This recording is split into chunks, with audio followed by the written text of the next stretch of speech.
Mbona watu hawazungumzii sana kuhusu siri zilizofichwa kwenye sanaa, sayansi na vitabu vya kale? Nina uhakika hamkujua kwamba baadhi ya mafumbo makubwa duniani bado hayajatatuliwa. Twende tuzame kwenye fumbo la Da Vinci Code la maisha halisi. Tangu zamani, wasanii na wanasayansi wamependa kuficha siri katika kazi zao. Mfano mzuri ni Leonardo da Vinci. Michoro yake imejaa jumbe za siri. Tabasamu la ajabu la Mona Lisa, wengine wanasema linaashiria utambulisho wake halisi na alama za siri zilizofichwa machoni pake. Kwenye mchoro wa The Last Supper, je, Yesu amezungukwa na mitume kweli, au kuna nambari za siri kuhusu nyota au kikombe kitakatifu cha Holy Grail? Hata watafiti wa Harvard wamegundua nambari za ajabu za anatomia katika sanaa yake, na si Da Vinci pekee.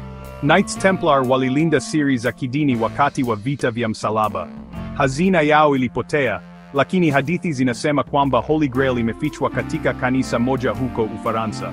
Halafu kuna kitabu cha Voynich, kitabu cha miaka 600 ambacho hakuna anayeweza kukisoma, kimejaa michoro ya ajabu. Teknolojia ya kisasa inatusaidia kutatua mafumbo haya. Wanasayansi wanachunguza piramidi kwa kutumia teknolojia kutafuta vyumba vya siri, wanatumia X-ray kufichua michoro ya siri katika picha za zamani, na hata wanatumia blockchain kulinda taarifa za kihistoria. Afrika pia ina mafumbo yake, kama vile magofu ya Zimbabwe yaliyojengwa bila vifaa vya chuma, au dhahabu iliyopotea ya Mansa Musa.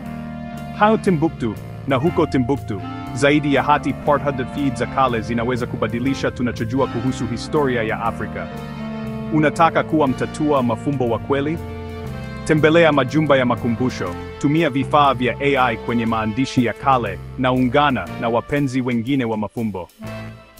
Dunia imejaa siri, labda wewe ndiye utakayefungua fumbo kubwa lijalo.